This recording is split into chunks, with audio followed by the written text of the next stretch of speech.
Those intelligent political leaders understood that something had to be done about our presence and condition.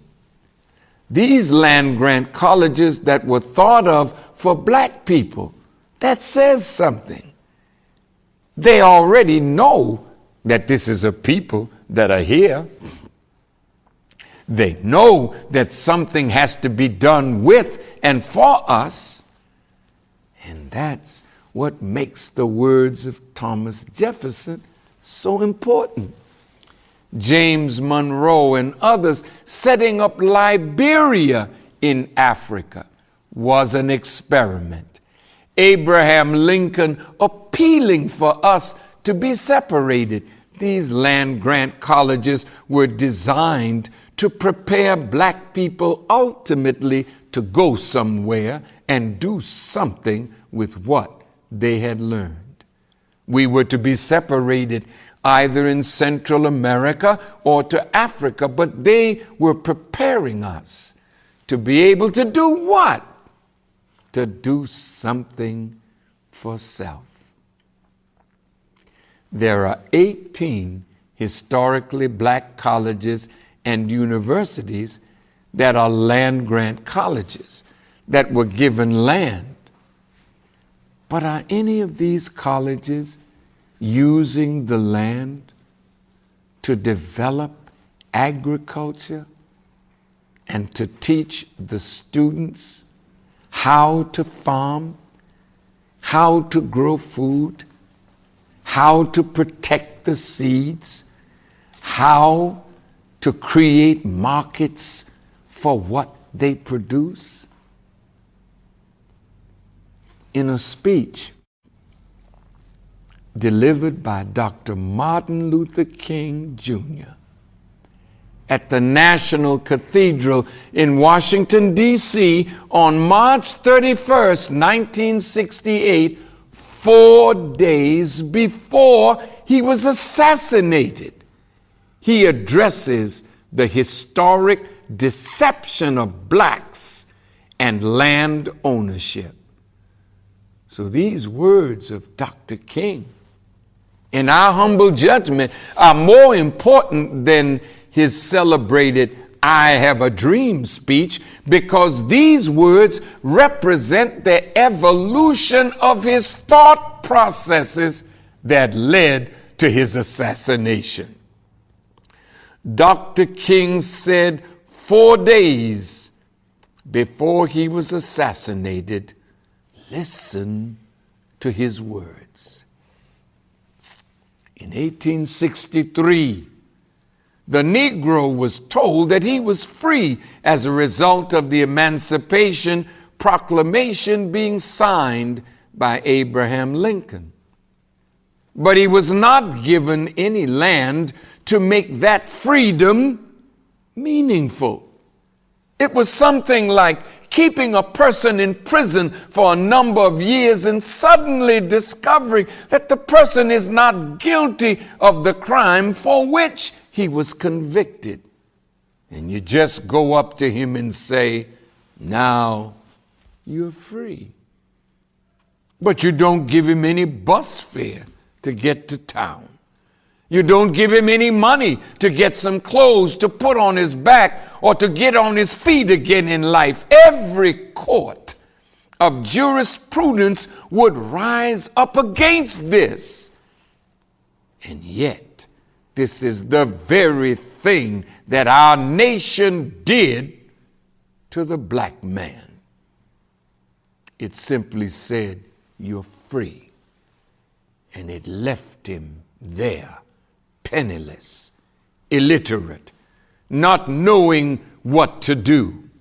And the irony of it all is that at the same time that the nation failed to do anything for the black man, the freed slaves, though an act of Congress at that time was giving away millions of acres of land in the West and the Midwest, which means or meant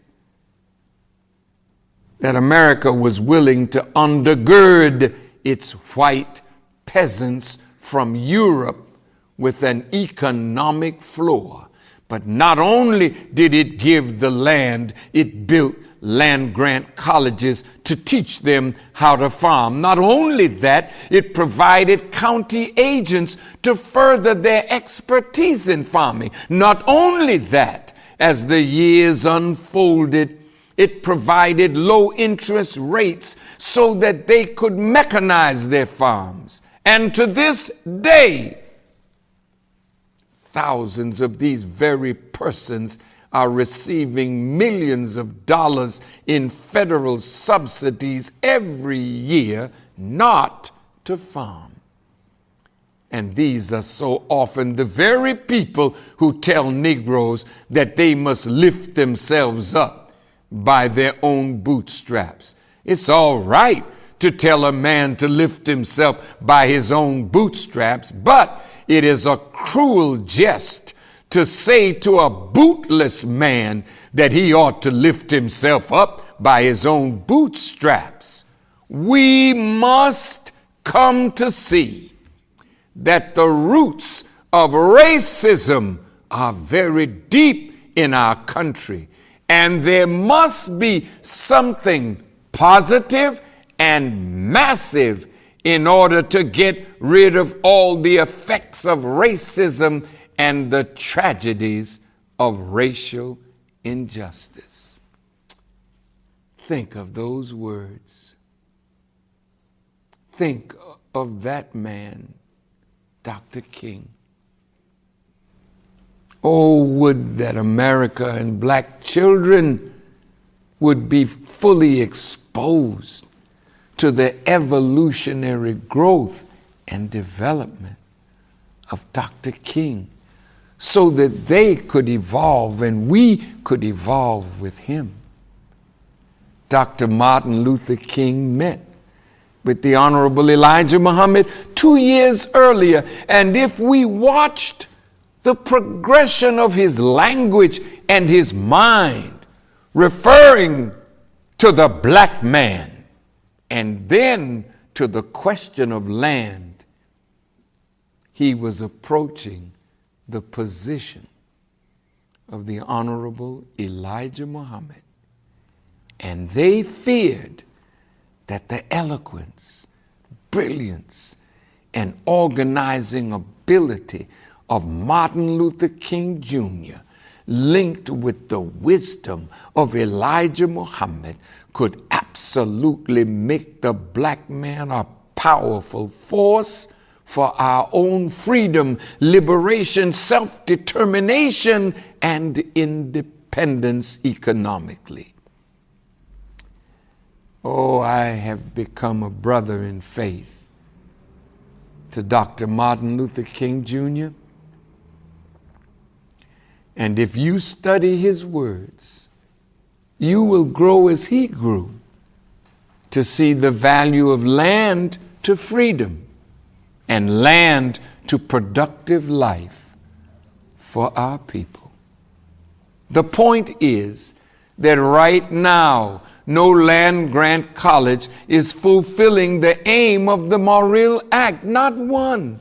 So liberal arts education has crept in to knock out the type of education that land-grant colleges were designed to produce.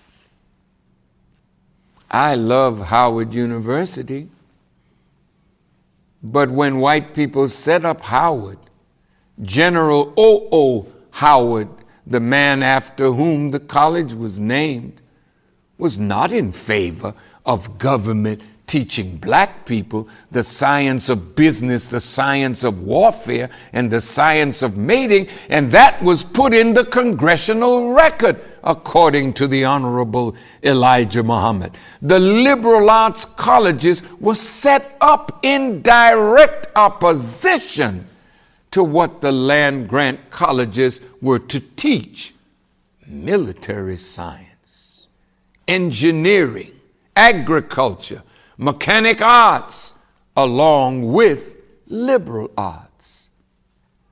Howard University was supposed to be the theological seminary for the black clergy.